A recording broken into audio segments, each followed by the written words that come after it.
माँ हूं, धरती माँ। श्री राम के चरण स्पर्श से देवी अहल्या शाप मुक्त हो गई। एक नारी को न्याय मिल गया। संसार ने श्री राम की लीला देख ली। यह कथा अब अत्यंत रोमांचक मोड़ पर पहुंच रही है। श्री राम और जनक नंदिनी ने एक दूसरे को देख लिया है। जानकी जैसी कन्या को स्वयंवर में जीतने की चाह न जाने कितनों के मन में है, पर मुझे विश्वास है कि इस स्वयंवर में एक नए इतिहास की रचना होगी। एक ऐसे इतिहास की जिसे संसार कभी भूल ना पाएगा।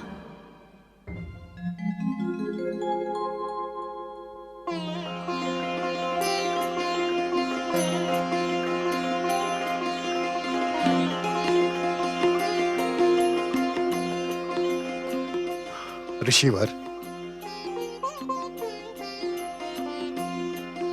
मेरे अहोभाग्य जो आप यहां पधारे, किंतु इस कष्ट की आवश्यकता नहीं थी।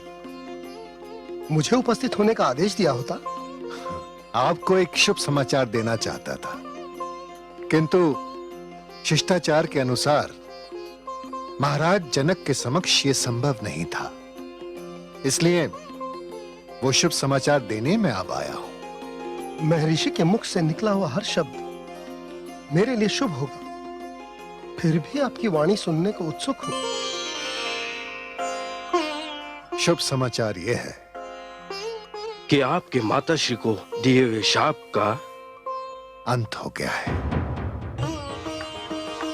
अंत हो गया? किंतु कैसे? पिताश्री के शाप का अंत तो स्वयं पिताश्री के लिए संभव नहीं था। उनके लिए संभव नहीं था, परंतु मेरे शिष्य राम के लिए संभव था। मेरे शिष्य के स्पर्श ने आपकी माता को पत्थर से एक जीती जागती देवी में बदल दिया। धन्य है। यह शुभ समाचार नहीं, तपती धरती पर वर्षा की बौछार है महर्षि। मैं स्वयं अभी जाकर आपके शिष्य के प्रति अपना हार्दिक आभार प्रकट करना चाहता हूं। मेरी माता को शाप मुक्त करके उन्होंने मुझ पर अपार उपकार किया है। मैं उन्हें धन्यवाद देना चाहता हूं। अवश्य दीजिए,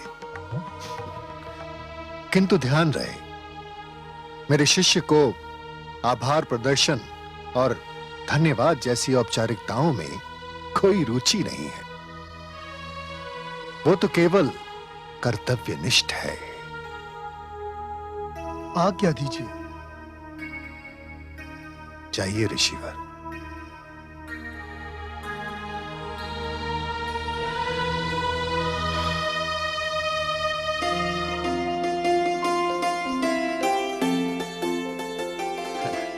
प्रणाम ऋषिवर। आयुष्मान भव। मैं राजकुमार राम के दर्शन करना चाहता हूं। अवश्य ऋषिवर, आइए।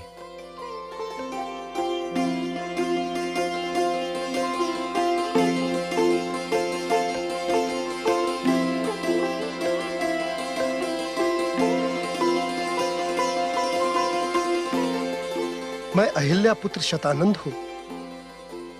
आपने मेरी माता का उद्धार करके जो उपकार किया है, उसके लिए। उद्धार? आपकी माता? ऋषिवर, जब मैं देवी अहिल्या के समक्ष पहुंचा तो स्वयं मैंने उन्हें माता कहकर संबोधित किया। पुत्र माता पर कभी उपकार नहीं करता ऋषिवर, केवल अपने धर्म का पालन करता है। इसलिए मैंने कोई उपकार नहीं किया। उपकार आपने मुझ पर किया है। आपने केवल मेरी माता को पुनर्जीवन ही नहीं प्रदान किया, बल्कि मुझे ममता का वो प्यार लौटा दिया जिसके लिए मैं न जाने कब से तरस रहा था। विश्वास कीजिए, मुझे बहुधा अपने माथे पर माता की कोमल उंगलियों के स्पर्श का आभास हुआ। कई बार मैंने अपना सिर उनकी ममता भरी गोद में रखा। कई बार मेरे कानों में उनकी मधुर वाणी गूंजी, किंतु हर बार आंख खुल गई और मुझे ज्ञात हुआ कि यह तो मात्र स्वप्न था। किंतु अब यह स्वप्न नहीं रहेगा। मैं अपनी माता का स्नेह फिर से पा सकूंगा। मुझे हर्ष है कि आपको अपनी माता का स्नेह फिर से प्राप्त होगा, किंतु उसके लिए आभार प्रकट करने की कोई आवश्यकता नहीं है ऋषिवर। उनका स्नेह पाना तो आपका जन्म सिद्ध अधिकार है। आप धन्य हैं, सत्य है। पौरुष का आदि भी आप हैं और अंत भी आप हैं। पौरुष की सीमा आप ही से आरंभ होती है और आप ही पर समाप्त होती है। संसार इसीलिए तो आपको मर्यादा पुरुषोत्तम कहता है। प्रणाम। आज्ञा दीजिए।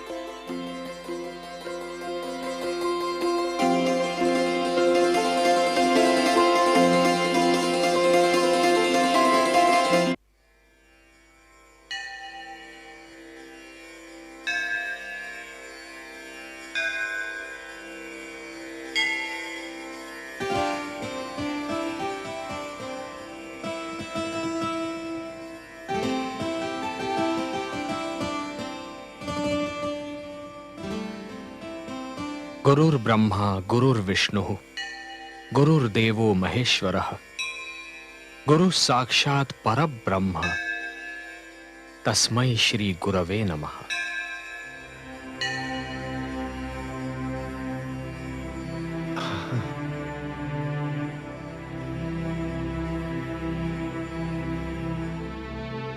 यशस्वी भव, तेजस्वी भव। बहुत उचित समय पे आए हो शिष्य। आज्ञा दीजिए गुरुवर। आज शिव धनुष का यज्ञ है। मुझे अपने आराध्य के पूजन के लिए पुष्पों की आवश्यकता है। पास ही पुष्प वाटिका है। मेरे पूजन के लिए पुष्प ले आओ पुत्र, परंतु शीघ्र ही लौटना, मेरी पूजा का समय ना निकल जाए। जो आज्ञा गुरुवर। गुरुवर, मैं अनुज लक्ष्मण को साथ ले जाता हूं, जिससे शीघ्रातिशीघ्र पुष्प एकत्र करके ले आऊं। प्रणाम।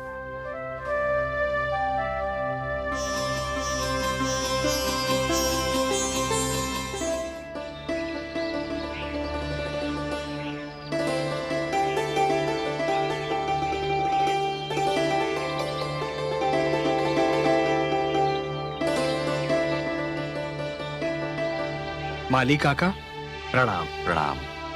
हमें अपने गुरु के लिए कुछ पुष्प चाहिए। यदि आपकी अनुमति हो तो इस वाटिका से कुछ पुष्प तोड़ लें। अवश्य राजकुमार, आप जितने चाहे पुष्प तोड़ लें। धन्यवाद। पुष्प तोड़ने में मैं भी आपकी सहायता करता, किंतु मुझे जनक नंदिनी के लिए पुष्प लेकर जाना है, क्योंकि आज उनका स्वयंवर है और वे स्वयंवर से पहले गौरी पूजन करना चाहती हैं।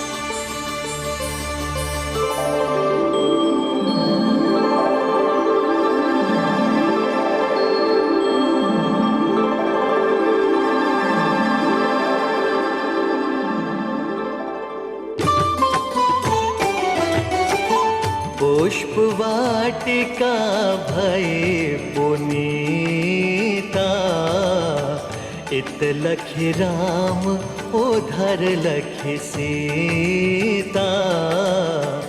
अपलक राम निहारत सीता, मुग्ध मगन मन जागे प्रीता।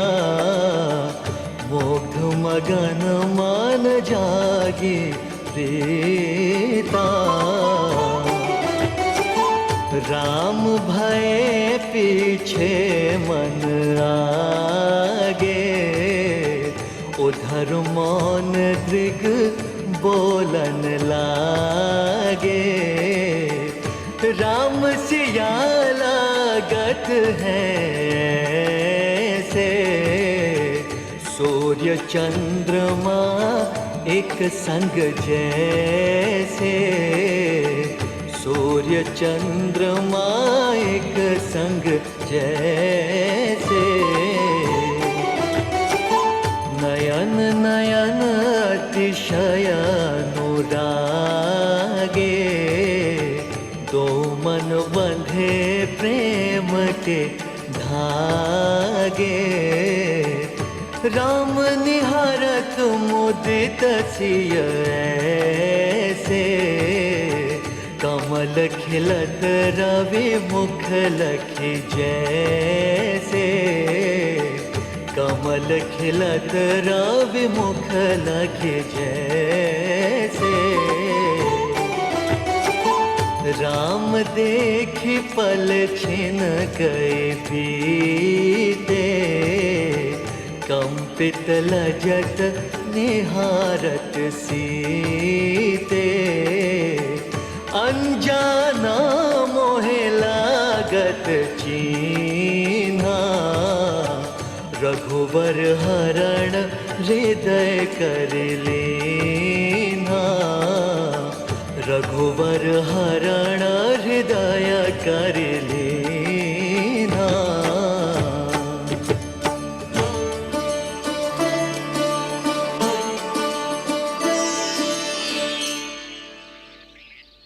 जानकी, जानकी, जानकी।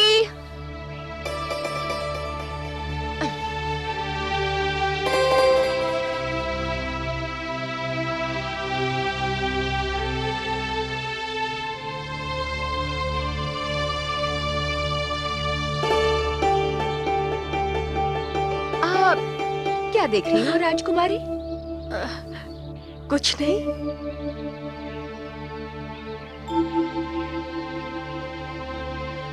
अरे भ्राताश्री, परंतु कुछ नहीं जैसी तो कोई वस्तु यहाँ नहीं है। हाँ, सामने दो सुंदर पुरुष अवश्य दिखाई दे रहे हैं। क्या आप जानती हैं इन्हें? नहीं तो। ये दोनों अयोध्या नरेश दशरथ के पुत्र राम और लक्ष्मण हैं। भ्राताश्री, किसे देख रहे हैं आप? और दोनों में से तुम जिसे निहार रही थी वो है राम।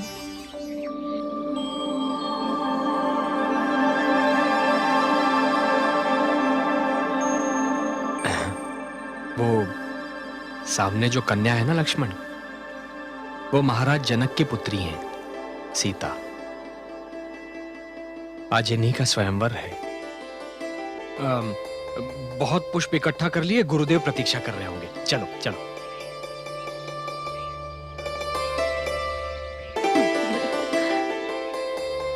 कहो तो चलकर इनसे परिचय करा दूं? नहीं, ये शिष्टाचार के विरुद्ध है। और फिर पिताश्री की आज्ञा भी तो नहीं है। तू चल। चलिए ना भ्राताश्री।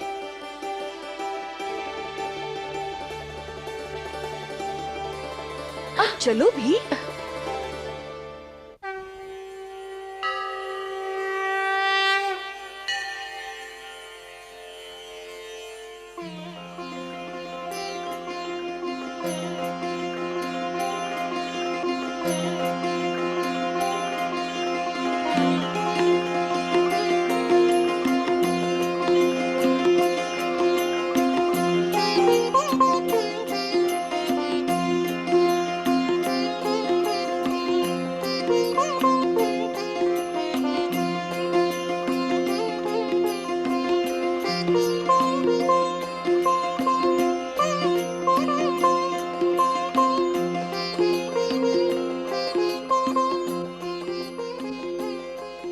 हे गौरी माँ, जिस प्रकार आंधी एक वृक्ष को झंझोर कर रख देती है, उसी प्रकार आज एक दृष्टि ने मेरे अस्तित्व को झंझोर कर रख दिया है। मेरे मन की ये दशा पहले कभी नहीं हुई थी। मेरे लिए अनुभव अकस्मात था, परंपरा के विरुद्ध था। हे गौरी माँ, आज मेरा स्वयंवर है। कहीं ऐसा ना हो कि मेरे मन पर विजय पाने वाला कोई और हो और स्वयंवर में विजय पाने वाला कोई और। हे भवानी, आज मैं लोक लाज को त्याग कर श्री राम को अपने पति के रूप में मांग रही हूं। मुझे वर दीजिए कि आज स्वयंवर में वो ही विजयी हो।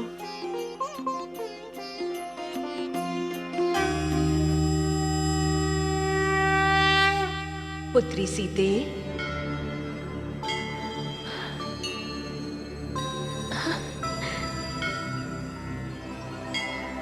मैंने तुम्हारे हृदय की बात सुन ली है। तुम्हारी मनोकामना अवश्य पूर्ण होगी। मेरा वरदान है कि तुम्हें तुम्हारा मनचाहा वर ही प्राप्त होगा।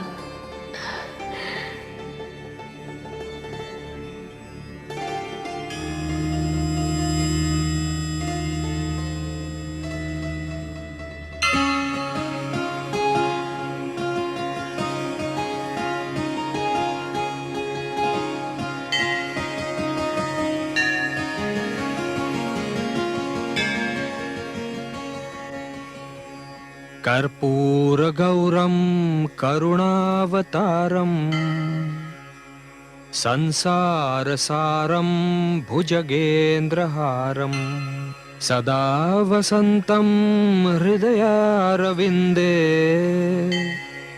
भवं भवानी सहितं नमामि। हे देवादिदेव, जिस प्रकार नभ पर मेघ छा जाते हैं, उसी प्रकार मेरे तन मन पर जनक नंदिनी छा गई हैं। हे अंबिकानाथ, उन्हें देखकर मुझे यूं लगा जैसे मैं उन्हें युगों युगों से जानता हूं। ये क्या रहस्य है? आज राजकुमारी सीता का स्वयंवर है, किंतु मैं तो यहां अपने गुरु के साथ मिथिला नगरी का भ्रमण तथा आपके दर्शन करने आया हूं। इसलिए मेरी मर्यादा यह कहती है कि मैं स्वयंवर में हिस्सा नहीं ले सकता। हे कृपा सिंधु, मार्गदर्शन कीजिए। कृपा सिंधु, मार्गदर्शन कीजिए। ओम तत्पुरुषाय विद्महे महादेवाय धीमहि तन्नो रुद्रः प्रचोदयात्। हे नरश्रेष्ठ, प्रभु, आप यहां क्यों आए? इसका ज्ञान तो केवल विधाता को है। आपको यहां नियति लाई और अब आपका मार्गदर्शन भी नियति ही करेगी। सारे कार्य स्वयं संपन्न होते जाएंगे। आपको तनिक भी व्याकुल होने की आवश्यकता नहीं है।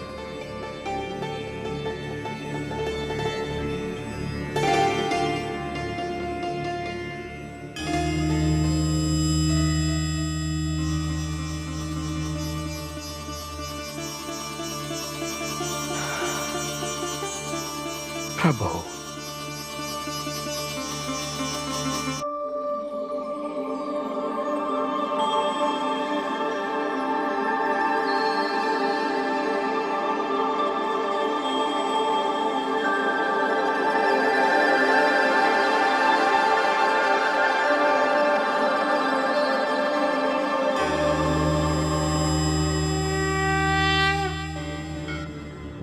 देवाधिदेव, आप कहां चले गए थे? मुझे मेरे आराध्य श्री राम ने पुकारा था। आपके आराध्य? किंतु वे तो कहते हैं कि आप उनके आराध्य हैं। हम दोनों एक दूसरे के आराध्य हैं देवी। विष्णु रूप में वो मेरे आराध्य हैं, किंतु उन्होंने मानव रूप धारण किया है। इसीलिए वो मानव मर्यादा से एक पग भी भार नहीं धर सकते, और यही कारण है कि वो मुझे अपना आराध्य मानते हैं।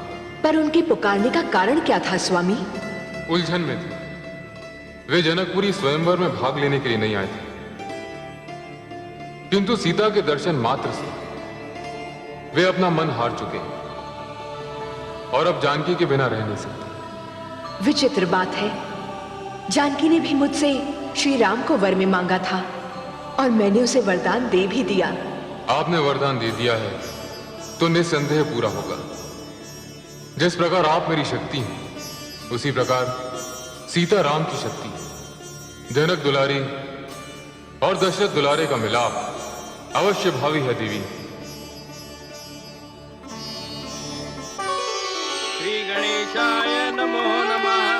ओम त्र्यंबके यजामहे सुगंधि पुष्टिवर्धनम् उर्वारुकमिव बन्धनान् मृत्योर्मुक्षीमामृतात्।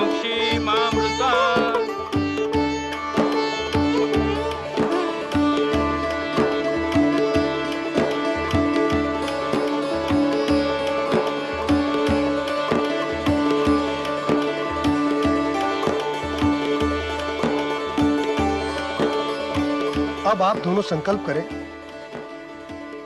कि मैं मिथिला नरेश जनक और महारानी सुनैना ब्रह्मा विष्णु महेश को साक्षी मानकर यह संकल्प करते हैं कि जो वीर क्षत्रिय इस शिव धनुष को उठाकर इस पर प्रत्यंचा चढ़ाएगा, हम पति पत्नी उसी को अपना जामाता मानकर उसे अपनी सुपुत्री सीता का कन्यादान कर देंगे। जो वीर क्षत्रिय इस शिव धनुष को उठाकर इस पर प्रत्यंचा चढ़ा देगा, हम पति पत्नी उसी को अपना जमाता मानकर उसे अपनी पुत्री सीता का कन्यादान करेंगे।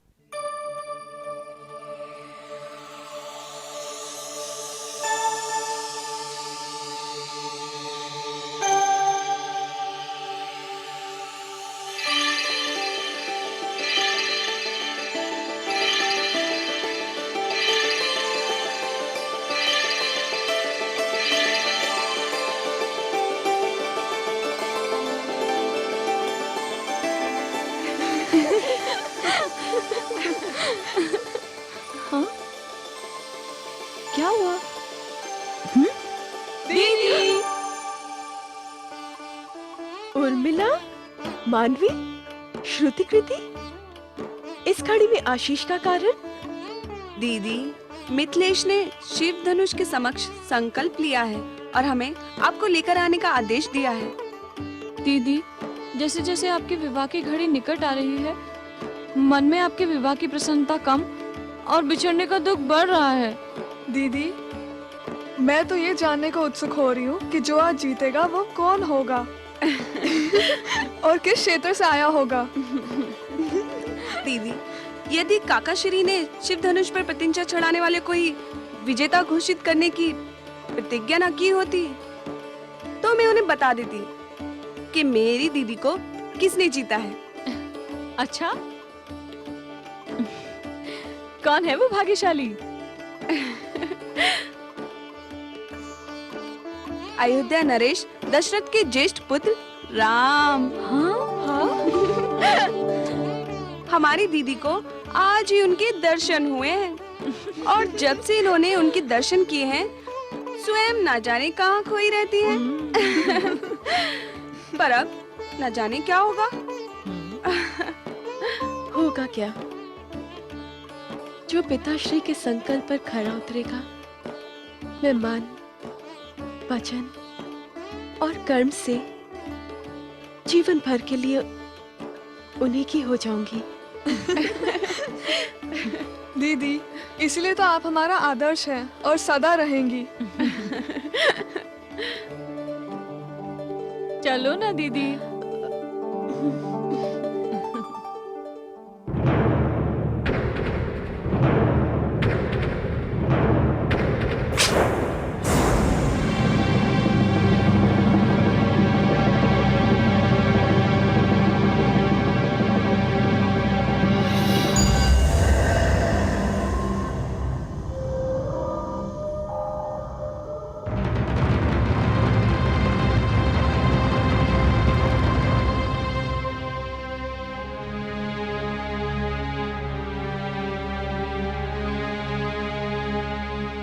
किसी अभियान पर जा रहे हैं लंकेश?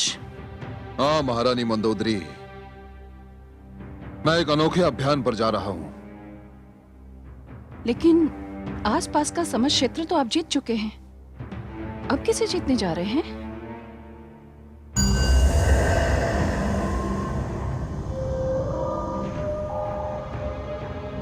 एक मानव पुत्री को। मानव पुत्री? हाँ महारानी मंदोदरी, आज मिथिला नरेश जनक की पुत्री सीता का स्वयंवर है और मैंने प्रण लिया है कि मैं सीता को जीतकर लंका लाऊंगा। नहीं लंकेश, ये विचार भी मन से निकालकर फेंक दीजिए। महारानी, यदि आप इसलिए सिहर उठी हैं कि सीता की लंका आ जाने से आपका पटरानी का पद छिन जाएगा, तो आप निश्चिंत रहें, ऐसा नहीं होगा। सीता के लंका आ जाने के उपरांत भी पटरानी आप ही रहेंगी। ईश्वर की सौगंध, मुझे अपना पद छिन जाने की तनिक भी चिंता नहीं। तो फिर क्यों रोककर मेरा समय नष्ट कर रही हैं आप महारानी मंदोदरी? आप भूल कर रहे हैं, आपने ब्रह्मा से वरदान मांगा था कि मानव के अतिरिक्त आपको कोई मार न सके। आपको तो मानव की छाया से भी दूर रहना चाहिए, क्योंकि मानव ही आपके विनाश का कारण बन सकता है। मेरा विनाश? लंकापति रावण का विनाश? ये आप किसकी बातों में आ गई है महारानी? मैंने तो वरदान लेने के लिए वो बात मान ली थी। सत्य तो यह है महारानी मंदोदरी कि मैंने स्वयं ब्रह्मा को छला था। आपने ब्रह्मा को छला था? हाँ, छला था महारानी, मैंने ब्रह्मा को छला था। तनिक सोचिए महारानी, जिस लंकापति रावण को, स्वर्गाधिपति रावण को देवता भी नहीं छू सकते, उसे साधारण मानव क्या मार सकेगा? नहीं मार सकता। रुकिए महारानी मंदोदरी, यदि आप मुझे हंसकर विदा नहीं कर सकती तो मेरा मार्ग रोकने का प्रयत्न भी न कीजिए। मंदोदरी बहुविधि समझाए,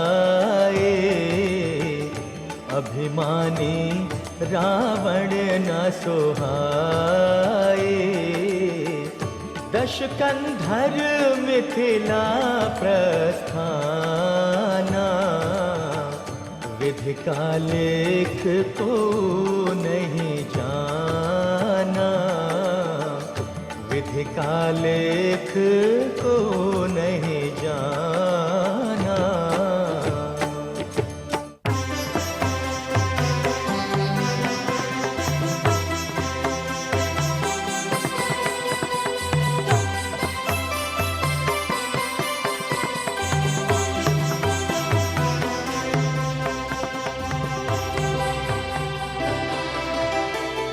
हे वीरजनों, आप सब अपने अपने क्षेत्र के ऐसे सूरमा हैं जिनका नाम सुनकर धरती और आकाश कांप जाते हैं।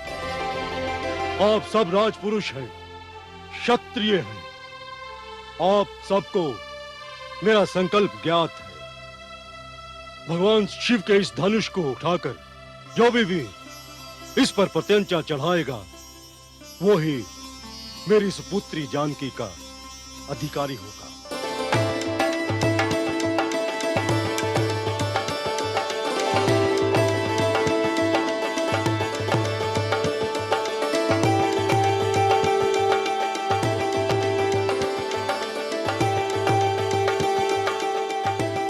आज ही समय है अपनी शक्ति के प्रदर्शन करने का। आज ही समय है अपने क्षत्रिय तत्व दिखाने का। तो अब मैं स्वयंवर समारोह के शुभ आरंभ की घोषणा करता हूं।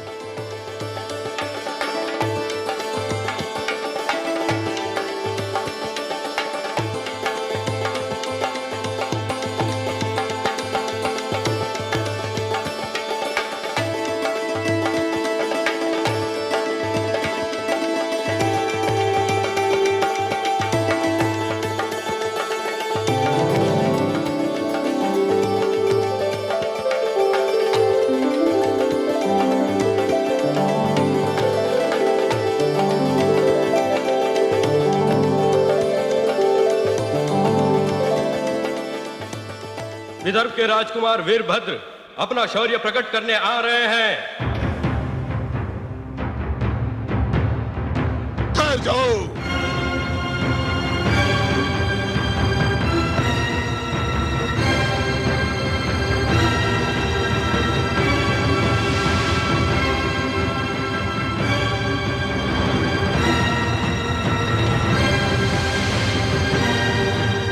किसमें इतना साहस है कि लंकेश के रहते इस पवित्र धनुष को अपने पवित्र हाथों से छूने का दुस्साहस भी कर सके?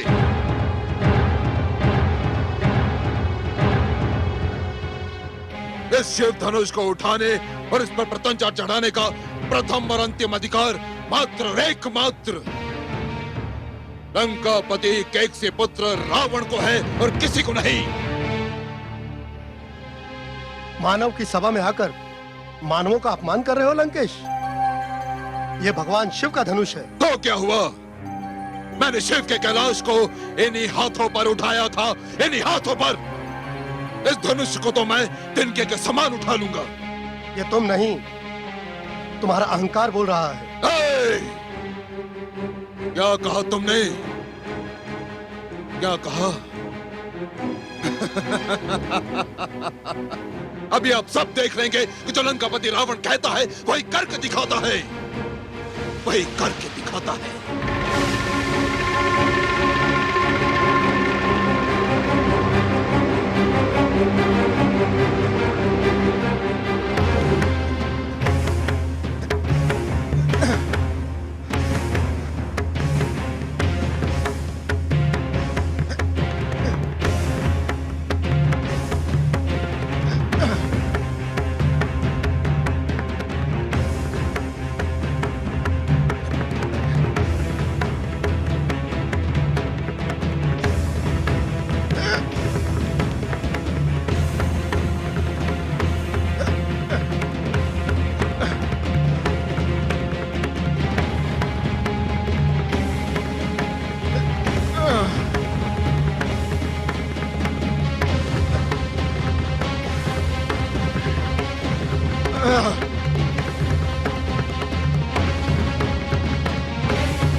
लंकापति रावण पर हंसने का तो साहस ना करो मूर्खो, अन्यथा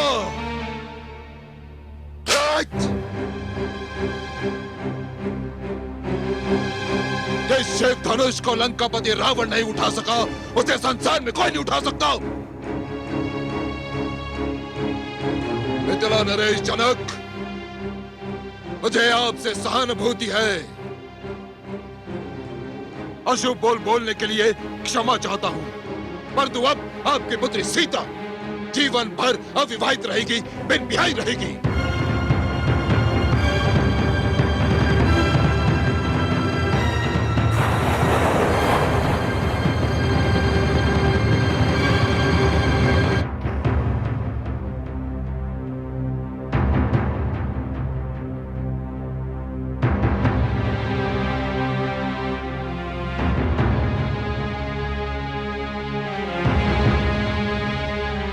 कोई है जो इस अभिमानी के अशुभ बोल को असत्य कर दिखाए?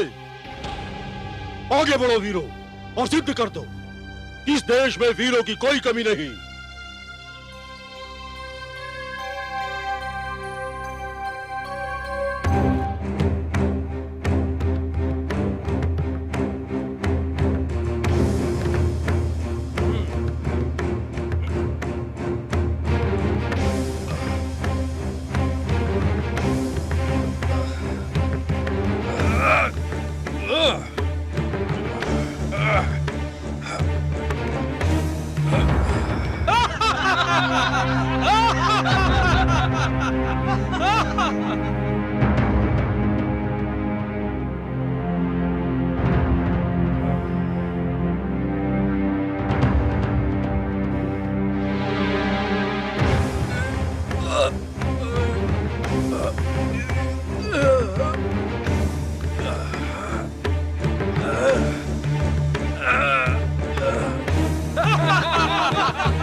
ये क्या अनर्थ हो गया?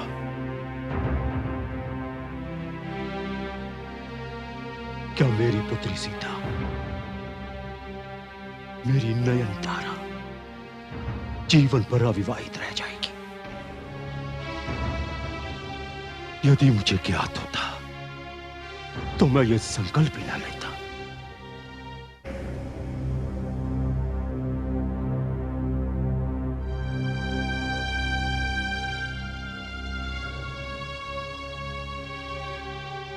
इस शिवधनुष को मेरी पुत्री सीता बाल्यकाल में हंसते हंसते उठा लिया करती थी।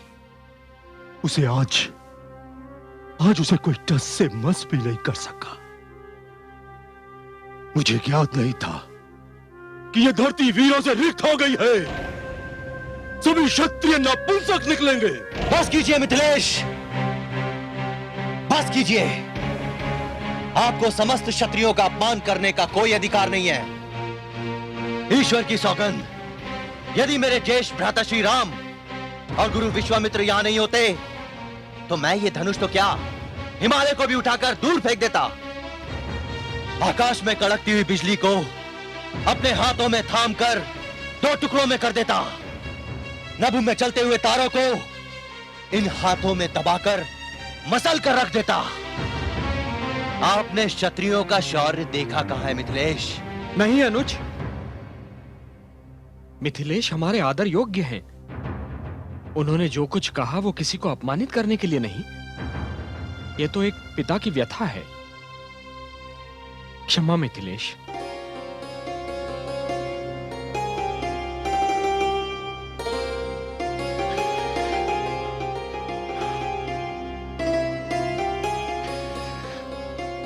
शिष्य राम, मेरे लिए मिथिलेश का दुख असहनीय हो रहा है। जाओ और महाराज जनक का संताप मिटा दो।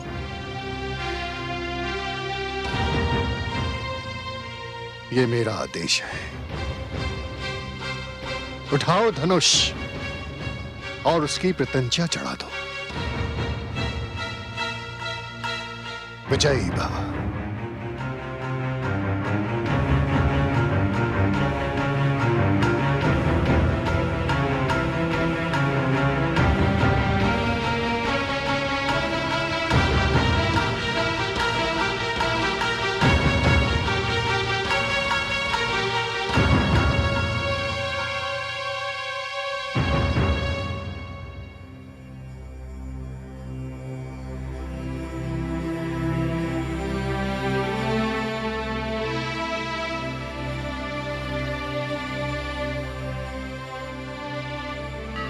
हे उमा महेश्वर, गुरु का आदेश सर्वोपरि होता है, उसका पालन करने की शक्ति दीजिए भगवान।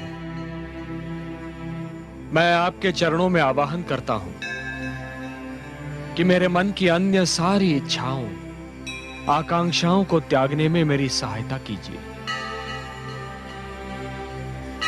हे हि गौरी शपिनाक पाणे शशांक मौले वृषभाधिरूढ़ देवाधिदेवेश महेश नित्यं ग्रहाण पूजां भगवन् नमस्ते।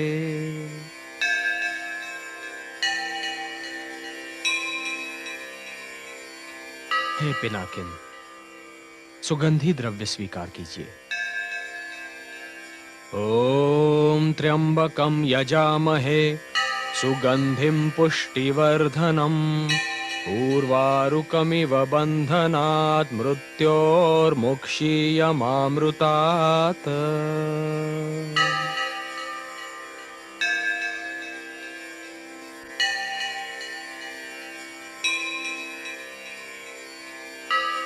नीराजनं निर्मलदीप्तिमद्भिर्दीपाङ्कुरैरुज्ज्वलमुच्छ्रितैश्च घण्टानिनादेन समर्पयामि मृत्युञ्जयाय त्रिपुरान्तकाय।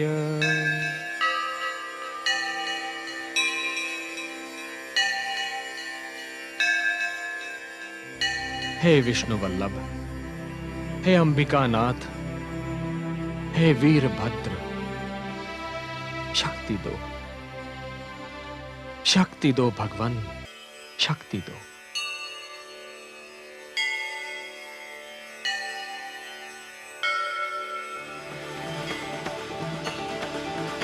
ओम नमः पार्वती पतये हर हर महादेव।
कैसी विचित्र ध्वनि है जिसने धरती आकाश सबको हिला दिया है। अवश्य ही किसी ने मेरे आराध्य एवं गुरु शिव का धनुष तोड़ दिया है। जिसने भी यह दुस्साहस किया है, ईश्वर की सौगंध, उसने स्वयं की मृत्यु को निमंत्रण दिया है।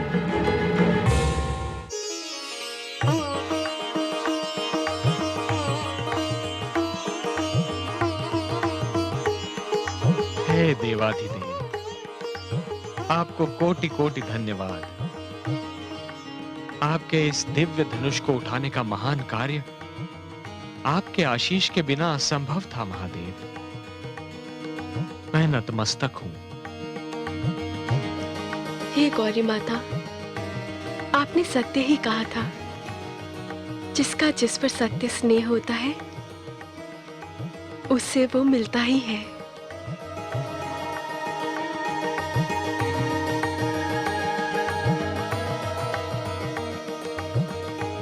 हे क्षत्रियो, जिस प्रकार अंधकार में मनुष्य को कुछ नहीं सूझता और वो ठोकर खा जाता है, मैं भी अपने दुख में ऐसे ही डूबा हुआ था और मेरे मुख से वो सब अपशब्द निकल गए जो अनुचित और शिष्टाचार के प्रतिकूल थे। मुझे सब अपनी कही हुई अपमानजनक बातों के लिए खेद है। कृपा करके आप सब मुझे क्षमा कर दीजिए।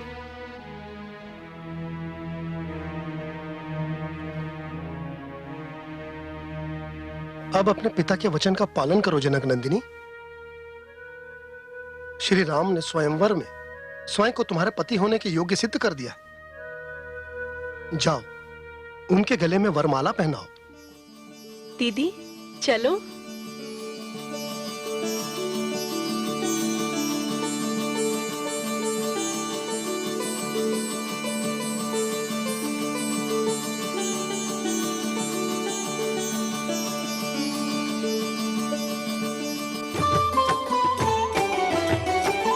मंथर गति नैना अकुलाने,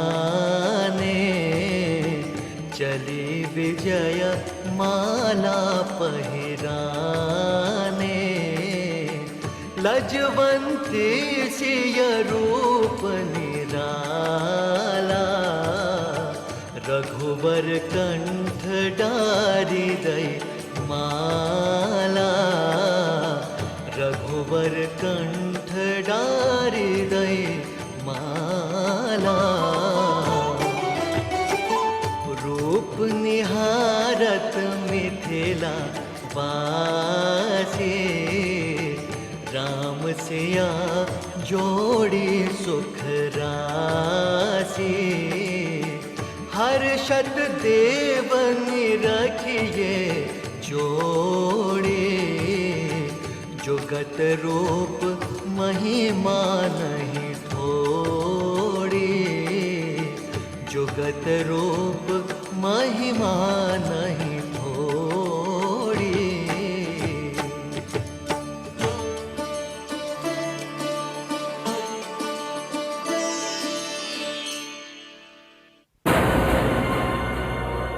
शंभो!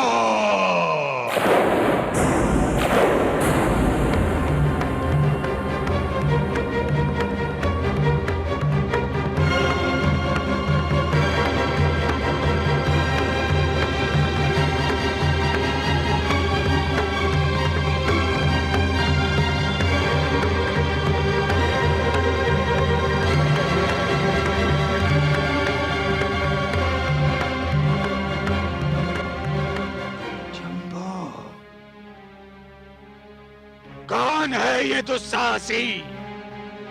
कौन है? महाराज जनक! ऋषिवर,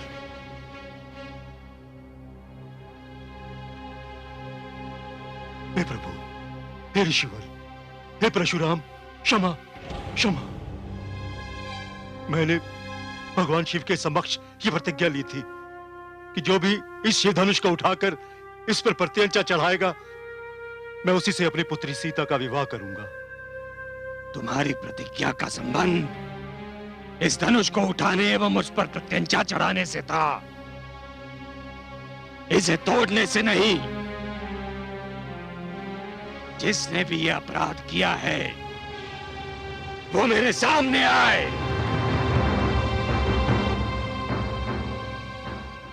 ऋषिवर, यदि यह अपराध था तो वो अपराधी ये दशरथ नंदन राम है। किंतु मेरा विश्वास कीजिए ऋषिवर, मैंने यह अपराध जानबूझकर नहीं किया है। प्रत्यंचा चढ़ाने की चेष्टा में धनुष मुझसे टूट गया। यदि आपको इससे दुख पहुंचा है तो क्षमा प्रार्थी हूं।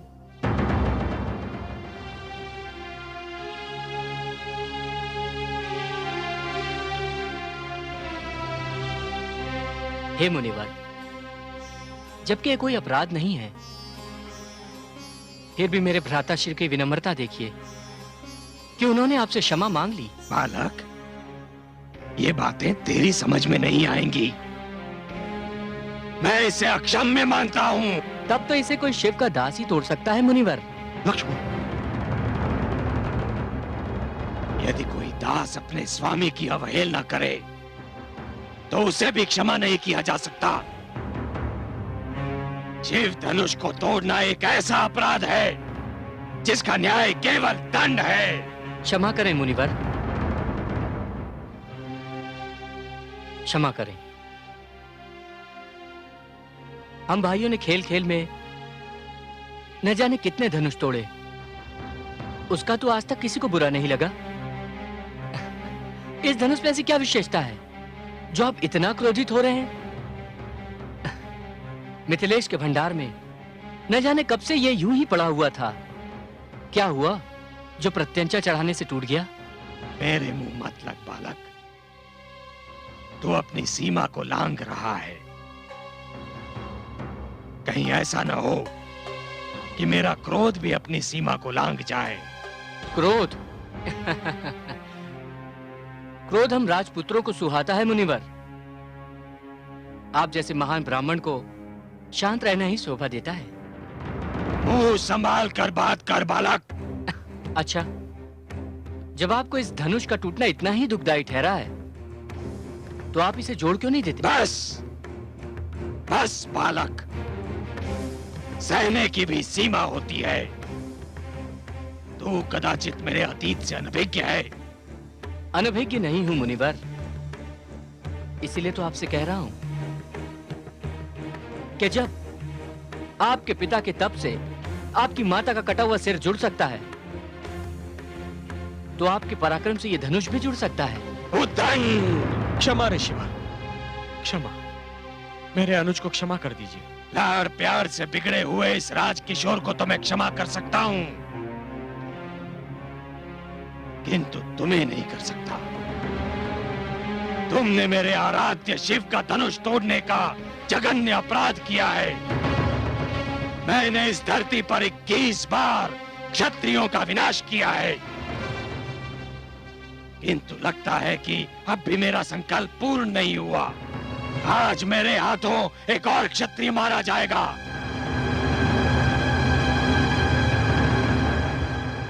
तो अपना प्रण पूरा कीजिए मुनिवर। मैं तो भाग्यशाली हूं कि मेरा शीश स्वयं परशुराम जैसे महापुरुष की परशु की छाया में आ गया। किंतु मेरी एक बात अवश्य ध्यान से सुनिए मुनिवर।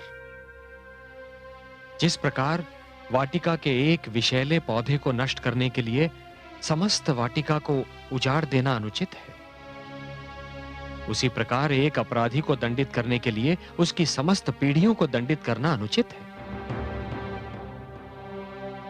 मुनिवर, आपने एक क्षत्रिय से क्रोधित होकर उसकी समस्त पीढ़ियों का वध कर दिया।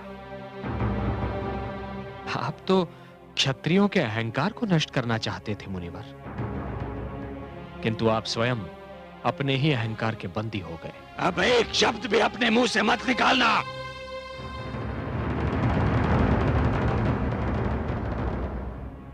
क्यों मुनिवर? इसलिए कि मेरे शब्दों में आपके परशु से भी अधिक धार है। कोई अतीत के बोझ को लेकर आजीवन जी नहीं सकता मुनिवर। आप अपने अतीत के अहंकार को वर्तमान में ले आएंगे, वर्तमान से भविष्य में ले जाएंगे तो थक जाएंगे। मुनिवर, मेरी आंखों में देखकर बताइए, कौन सा आक्रोश आप हम पर निकाल रहे हैं?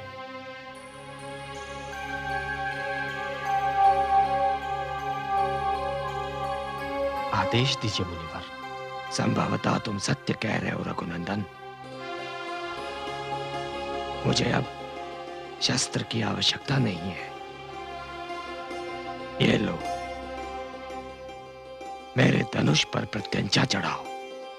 सोच लीजिए मुनिवर, कहीं ये भी टूट गया तो? अब ऐसा नहीं होगा राजकुमार।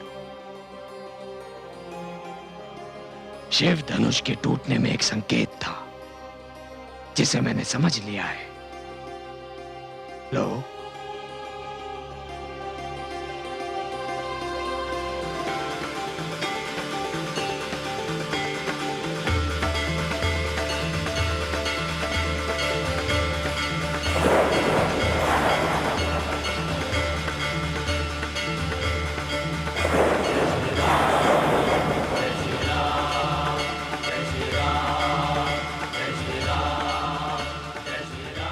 प्रभु, प्रभु, राम अवतार आ गया है। हे नरश्रेष्ठ, मुझसे सचमुच भूल हो गई थी। अब मैं अपने अतीत के अहंकार से उतर गया हूं। ब्राह्मण होकर भी मैं क्षत्रिय कर्म करने पर विवश हो गया था प्रभु। अब मैं संपूर्ण ब्राह्मणत्व प्राप्त करने जा रहा हूं।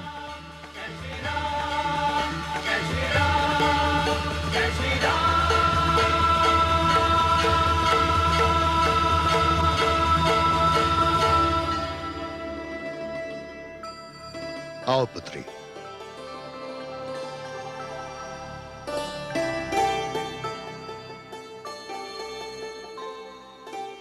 मिथिलेश, अब क्या विलंब है? शुभ समाचार अयोध्या पहुंचा दें और महाराज दशरथ से कहें कि शीघ्र ही बारात लेकर जनकपुरी आ जाएं। लग्न पत्रिका लेकर मैं स्वयं अयोध्या जाऊंगा।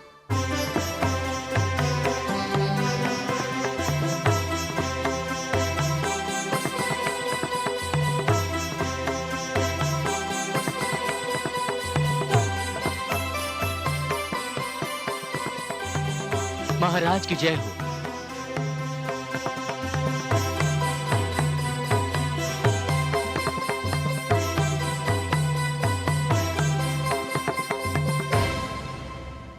मिथिला राज्य के कुलगुरु ऋषि शतानंद महाराज से मिलना चाहते हैं। उन्हें सादर यहाँ लेकर आओ।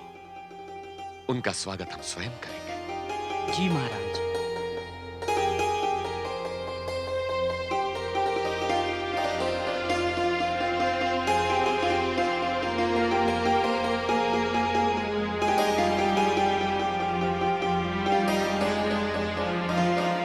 स्वागत है महर्षि। यशस्वी भव। आपने यहाँ आकर इस सभा की शोभा बढ़ा दी। अयोध्या में जिस प्रकार ऋषिगण का सत्कार किया जाता है, वह समस्त संसार के लिए अनुकरण योग्य है। पधारिए महर्षि।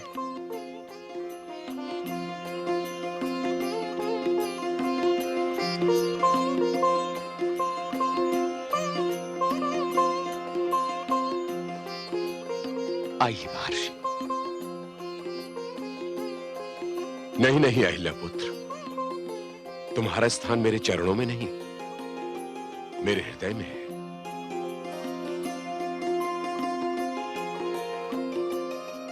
स्थान ग्रहण करें।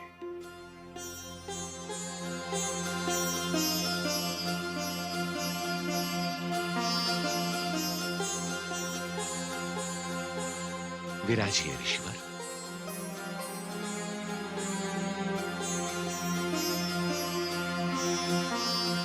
मैं आप सबके आश्चर्य को एक शुभ समाचार द्वारा समाप्त करना चाहता हूं। आप सबको यह जानकर अत्यंत हर्ष होगा कि दशरथ नंदन श्री राम ने शिव धनुष तोड़कर जनक नंदिनी राजकुमारी सीता को वधु रूप में प्राप्त किया है।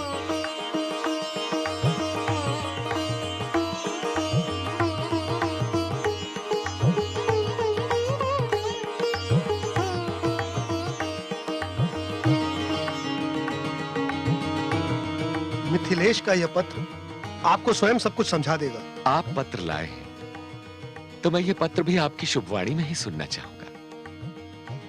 कृपया पढ़कर सुना दें।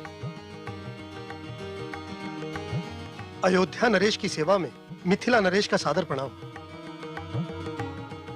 महाराज, अयोध्या और मिथिला के बीच गंगा माता अब तक सीमा रेखा का कार्य कर रही थी, परंतु अब माता ने दोनों को एक करने का निर्णय ले लिया है। अयोध्या और मिथिला सदा से एक दूसरे के मित्र हैं, परंतु आपके सुपुत्र श्री राम और मेरी सुपुत्री अब इस मित्रता को संसार के सबसे सुंदर नाते में बदलने जा रहे हैं।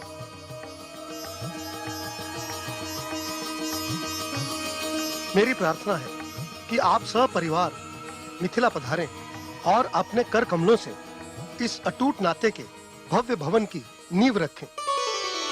मैं और मेरा परिवार राह में नयन बिछाए आप सबकी राह देख रहा है। मिथिलेश को उनके इस पत्र के लिए बहुत बहुत धन्यवाद। किंतु राम तो ऋषि विश्वामित्र के आश्रम में थे। वो जनकपुरी कब और कैसे पहुंच गए? उन्हें ऋषिवर स्वयं जनकपुरी लेकर आए थे। ऋषिवर हमसे पुत्र मांग ले गए थे, किंतु अब आप पुत्र को एक पुत्र वधु सहित लौटा रहे हैं। मैं मिथिलेश का बहुत आभारी हूं। राजकुमार भरत, ऋषि शतानंद के आतिथ्य का दायित्व हम आपको सौंपते हैं। राजकुमार शत्रुघ्न, हमें मिथिला जाना है, उसकी सारी व्यवस्था आप करवाएं। जो आ गया।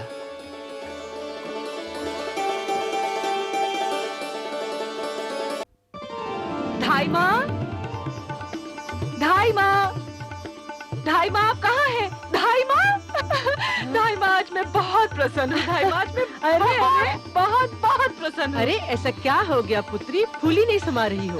क्या घट गया ऐसा? कुछ ऐसा घटा है धाई माँ, जिसके कारण मेरी प्रसन्नता की कोई सीमा ही नहीं रही है। धाई माँ, आप जानती हैं, हम मिथिला जा रहे हैं। मिथिला जा रहे हैं? हाँ। क्यों? क्योंकि धाई माँ, वहाँ मेरे पुत्र राम और जनक दुलारी का विवाह होने वाला है। तो मैं क्या करूं? धाई माँ, मैं मिथिला जाऊंगी तो आप भी तो साथ चलेंगी ना? धाई माँ, मेरे राम का विवाह होने जा रहा है। तुम्हारे पुत्र राम का विवाह हो रहा है, मेरे पुत्र भरत का नहीं।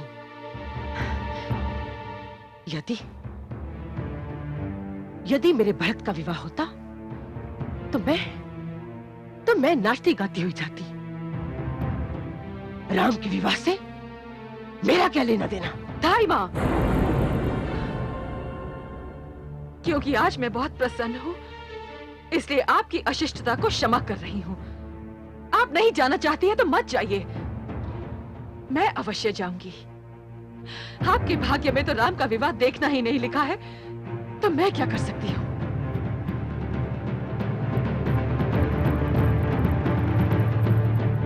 मेरे भाग्य में क्या लिखा है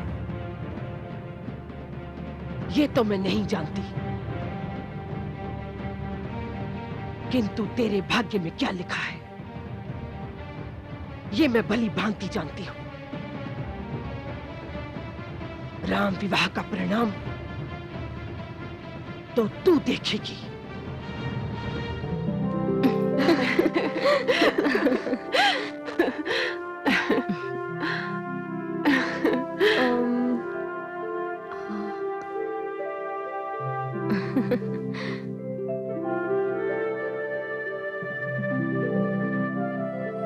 लो, ऋषिवर तो यहाँ है ही नहीं। अब हम किससे कहें कि हमें अपने भाभी जीजाजी से मिलने की अनुमति चाहिए? बिना उनकी अनुमति के मिलना तो शिष्टाचार के विरुद्ध है। मुझे तुम्हारे विचार सुनकर हर्ष हुआ राजकुमारी।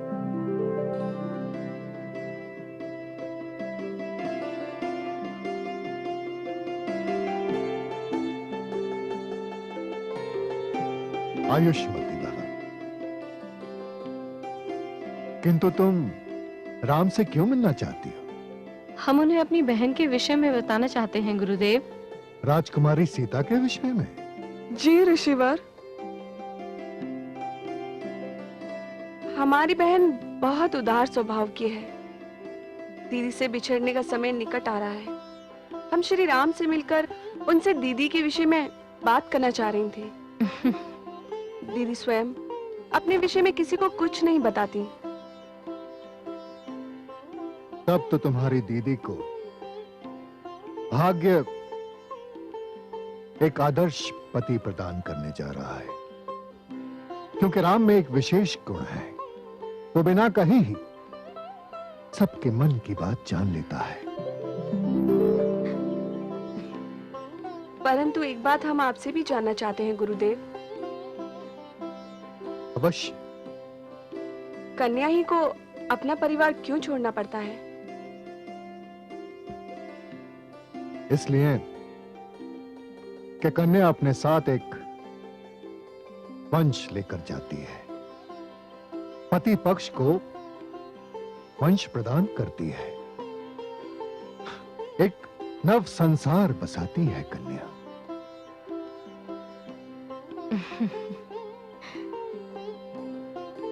आयुष्मती भव।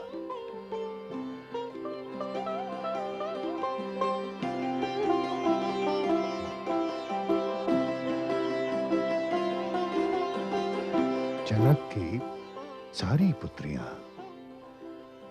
रूप, गुण, शील में श्रेष्ठ हैं।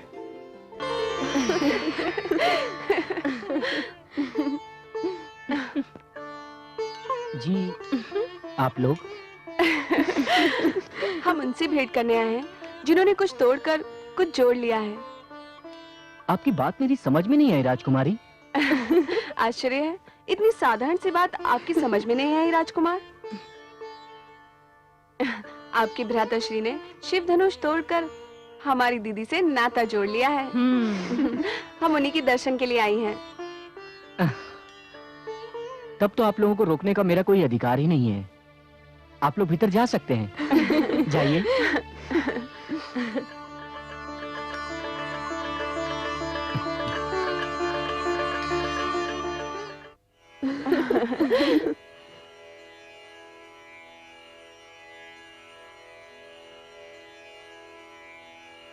जीजा जी, प्रणाम जीजा जी। प्रणाम, स्वागत है आपका। हम मिथिलेश की पुत्रियां हैं, दीदी जानकी की बहनें। मैं उर्मिला, ये मानवी और यह श्रुति कीर्ति। प्रसन्नता हुई आपसे मिलकर। यहाँ आने का कष्ट कैसे किया? सुना है आपके पास सबके प्रश्नों का और हर प्रश्न का उत्तर है। स्वयं पूछ कर देख लीजिए, ज्ञात हो जाएगा। हम ये जानना चाहती हैं कि आपकी दृष्टि में पत्नी क्या है? पत्नी? पत्नी पुरुष की पूर्णता का चिन्ह है। वो उसका आधा अंग है और इसीलिए उसे अर्धांगिनी भी कहा जाता है। जब तक ये आधा अंग पुरुष को प्राप्त नहीं होता, वो अधूरा ही होता है। सचमुच राजकुमार, आपके पास हर प्रश्न का उत्तर है। आपसे प्रश्न करने वाला कभी निराश नहीं होगा। और कोई सेवा? आप हमारे अतिथि हैं। आपकी सेवा करना हमारा धर्म है। बस हमें यही पूछना था। अब हमें आज्ञा दीजिए। आपने मुझसे तो पूछ लिया कि मेरी दृष्टि में पत्नी क्या है। अब तनिक अपनी दीदी से भी तो पूछकर हमें बताइए कि उनकी दृष्टि में पति और पुरुष क्या है। हम अभी उनके पास जाकर पूछती हैं।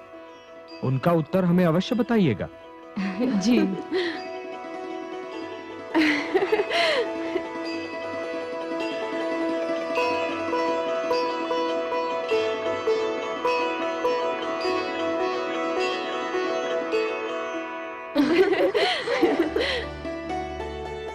तुम्हें उनके पास इस तरह नहीं जाना चाहिए था। क्यों? हमारा उनका जीजा साली का मधुर संबंध है। हाँ, और इसी बहाने हमें ये भी पता चल गया कि श्री राम के हमारे दीदी के विषय में क्या विचार है। क्या विचार है? श्री राम के विचार है कि पत्नी पति को संपूर्ण करती है। वे स्वयं भी अपने आप को अभी तक अधूरा समझते हैं। आपको पाकर वह भी संपूर्ण हो जाएंगे। जीजा जी ये जानना चाहते हैं कि आपकी दृष्टि में पति का क्या स्थान है? पति स्त्री के बिना अधूरा है, किंतु नारी, उसका तो पुरुष के बिना कोई अस्तित्व ही नहीं है। नारी लता समान होती है और पुरुष एक वृक्ष समान। लता वृक्ष के सहारे के बिना कैसे रह सकती है? पुरुष वृक्ष बनकर नारी को सहारा प्रदान करता है और नारी वो लता बनकर पुरुष को शीतलता प्रदान करती है।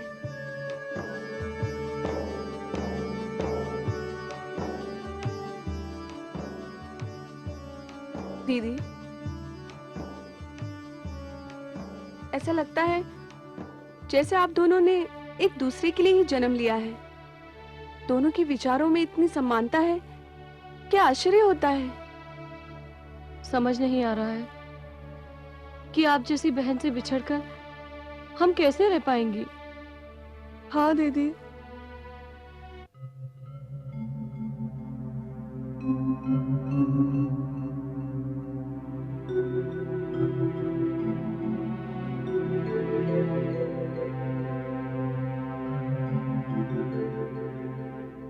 राजन, ऋषिवर आप?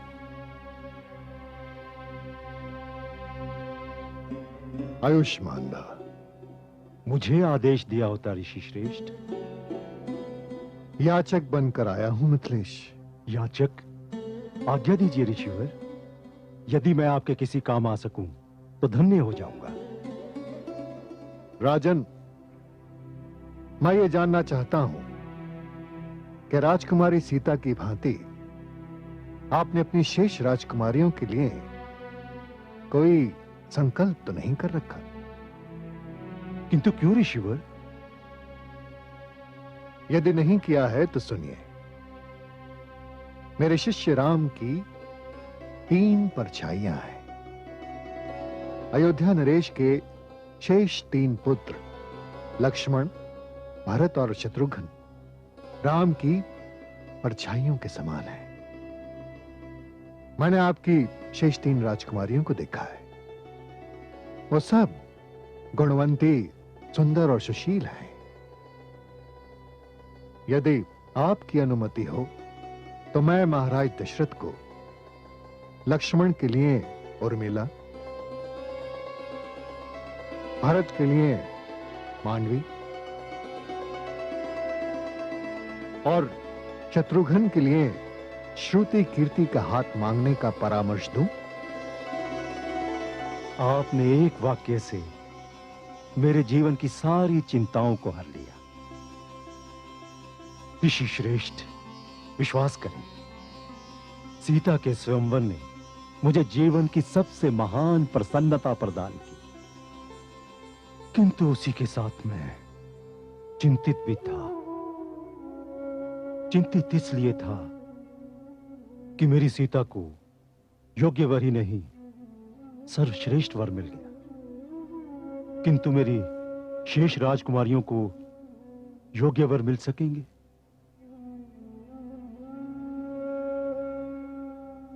मैं इसलिए भी चिंतित था कि ये चारों बहनें कभी एक दूसरे से अलग नहीं रहीं। सीता के चले जाने के उपरांत क्या ये अकेली रह पाएंगी?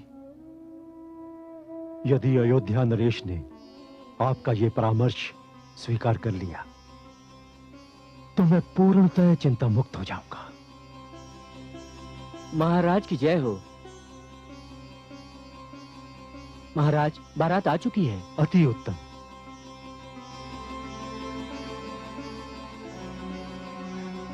राजन, आप निश्चिंत रहें। मुझे विश्वास है कि महाराज दशरथ मेरे परामर्श को अनदेखी नहीं करेंगे। आप बारात का स्वागत कीजिए। मैं राम और लक्ष्मण को सूचना देता हूं।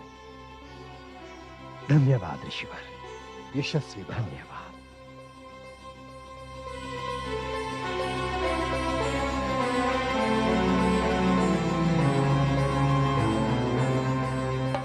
अयोध्या नरेश महाराज दशरथ की जय। अयोध्या नरेश महाराज दशरथ की जय। अयोध्या नरेश महाराज दशरथ की जय। अयोध्या नरेश महाराज दशरथ की जय। अयोध्या नरेश महाराज दशरथ की जय। अयोध्या नरेश महाराज दशरथ की जय। अयोध्या नरेश महाराज दशरथ की जय। अयोध्या नरेश महाराज दशरथ की जय। अयोध्या नरेश महाराज दशरथ की जय। अयोध्या नरेश महाराज दशरथ की जय।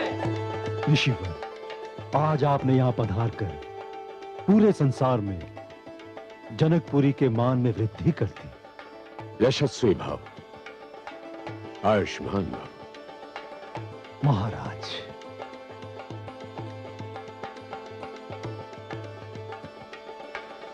आपके दर्शन करना तो यूं भी मेरे लिए सौभाग्य था, किंतु आज की भेंट अनोखी है। पहली ही भेंट में हम संबंधी बनने जा रहे हैं।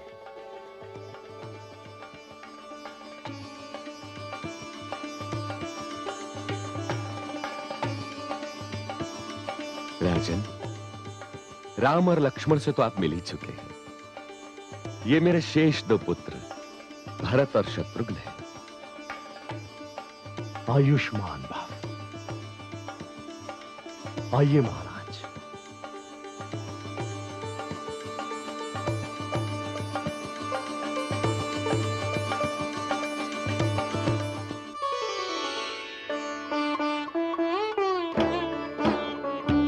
यशस्वी भव।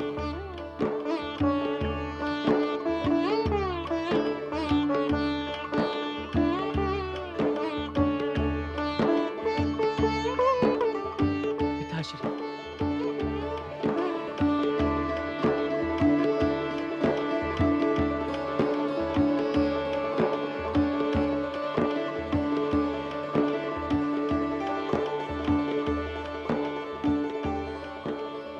आयुष्मान भव। आपका धन्यवाद मैं किन शब्दों में प्रकट करूं।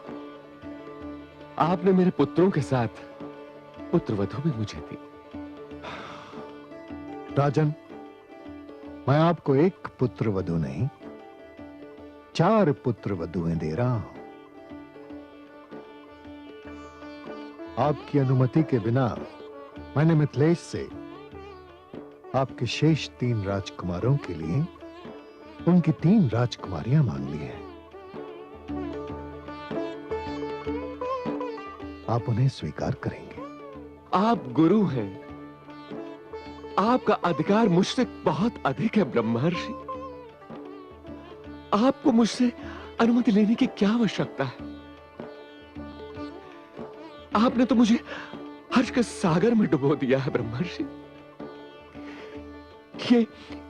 ये मेरा सौभाग्य है कि मैं एक पुत्रवधू लेने आया था और 4 पुत्रवधुएं लेकर जा रहा हूं ब्रह्मर्षि। महारानियां सुनेंगी तो उनके हर्ष का ठिकाना नहीं रहेगा। ऋषिवर, आपका बहुत बहुत धन्यवाद, बहुत बहुत धन्यवाद। तो फिर आप एक नहीं 4 विवाहों की व्यवस्था कीजिए।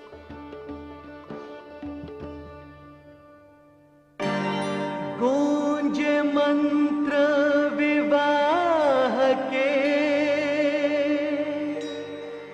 गूंजे मंगल गान, जनक सुनयना मिली करे, सिय को कन्यादान।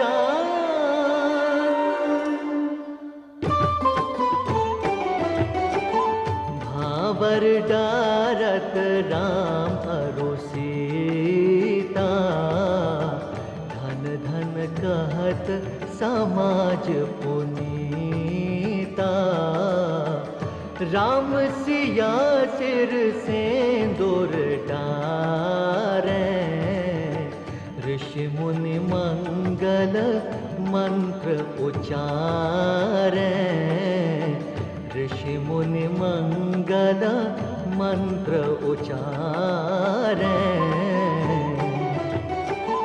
भय विधि राम सिया की जय से, विधि भय सकल कुंवर की तई से।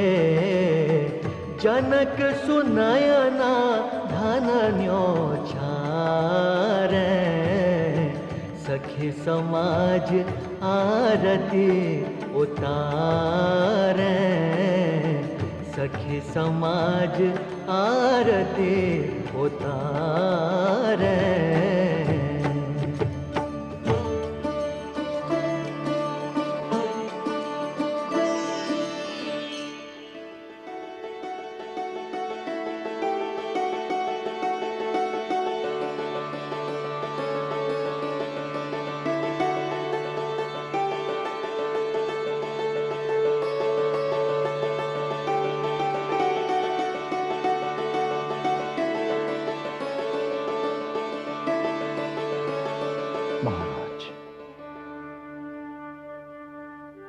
अज्ञानता में मेरी पुत्रियों से कोई भूल हो जाए तो उन्हें क्षमा कर दीजिएगा।